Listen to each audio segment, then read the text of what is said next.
Sa ibang balita, mula June 2, iniurong ng Senado sa June 11 ang presentation ng impeachment articles laban kay Vice President Sara Duterte.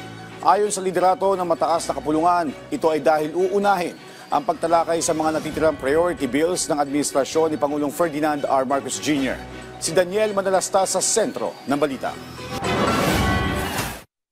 Pang-normal na sesyon lang ang ayos ng Senate Plenary Hall, ilang araw bago ang pagbabalik sesyon sa Lunes. Pero makikita sa gilid ang witness stand na gagamitin para sa impeachment trial ni Vice President Sara Duterte. Pinasilip na rin ang posibleng magiging holding area ng prosecution at defense team. Sa susunod na linggo sana, June 2, 2025, ang presentasyon o pagbasa ng Articles of Impeachment na magiging hudyat para makapag-convene na ang Senado bilang impeachment court. Pero inanunsyo ni Senate President Francis Chis Escudero na iuurong na ito sa June 11 para magbigay daan sa pagpasa ng mga prioridad na panukalang batas. Sa sulat niya kay House Speaker Martin Romualdez, sinabi ni Escudero na nagkasundo sa LEDAC o Legislative Executive Development Council na ipapasa ang mga mahalagang panukala na nasa legislative agenda ng 19th Congress. Inisa-isa pa ni Escudero ang mga mahalagang panukalang yan. Sabi ni Senate President Pro Tempore Jinggoy Estrada, ang pinakamandato pa rin ng Senado ay bumuo ng mga batas para sa kapakanan ng mga Pilipino. Pero hindi ba uulanin ng kritisismo ang naging pasya ng liderato ng Senado? Hindi naman, as long as we are really bound to hear the impeachment case against Vice President Sara Duterte. It is our constitutional duty to hear it. Subalit pinalagan ni Estrada ang mga patutsada na baka hindi matuloy ang impeachment trial. May mga bulong na hindi na raw uusad ang impeachment case laban kay Vice President Sara Duterte. Dead on arrival daw.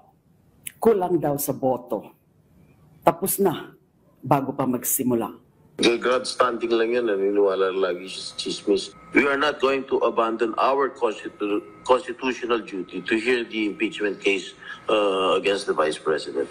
Pero isa pang malaking tanong ay kung makakatawid ba sa 20th Congress ang impeachment, gayong na-file ito sa 19th Congress at mayroon na lang 2 linggo bago mag-adjourn ng Kongreso. It is up to the Supreme Court to decide on that issue. It is not our decision. But at the same time, ako personally, as I look at both arguments, at the end of the day, it's really the rules of the Senate.